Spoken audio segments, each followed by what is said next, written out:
Nabii Ibrahim alipoingia katika mji wa Maka, jambo la kwanza aliposema, wa idh qala Ibrahimu rabbi ja'al hadha albalada amina, aya ilisomwa. Nakumbuka pale ambapo Nabii Ibrahimu aliposema, ya Rabbi ujalie mji huu wa Maka uwe ni mji wa amani.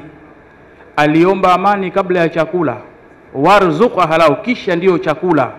Hatuwezi kupanda miti wala tukafanya uchumi kama amani hakuna. Sasa leo baadhi ya watu wengine wanahoji, sasa nyewe kwa nini hata viongozi wa dini mnapenda kutaja amani tu, mnataja amani tu, mbona mengine hamtaji? Sisi tunafuata Qur'ani ilivyosema. Jibu lake kwamba Qur'ani ilisema inabidi ukamuulize Nabii Ibrahimu kwa nini aliomba amani yeye. Nabii Ibrahimu kasema rabbi ja'al hadha baladana, Rabbi jalia mji huu wa Maka uwe ni mji wa amani. Kwani yao mengine Nabii Ibrahimu hakuyaona, mbona hakuyataja? Sasa leo sisi tukisema Rabbi jalia uwe mji wa amani, kosa letu lipi? Mheshimiwa Rais anapoanza kuhoji kusema kila siku jamani amani amani, kosa lake lipi? Mbona Qur'ani imesema hivyo hivyo? Mbona Nabii Ibrahimu kasema hivyo?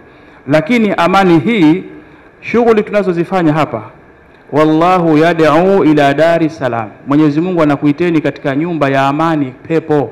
Peponi ni pahala pa amani na utulivu. Mungu anakulinganieni muende huko katika nyumba ya amani.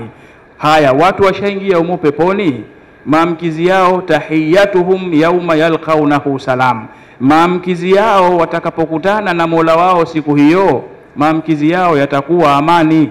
Sasa kwa nini kila kitu Mungu anawaita katika amani? Na Ibrahimu kataka amani. Peponi tutapokutana na Mungu jambo la kwanza ni amani. Leo ukizungumza amani, kosa ni lipi? Mpaka iwe hoja kwamba mbona mengine hamzungumzi, mnazungumza amani.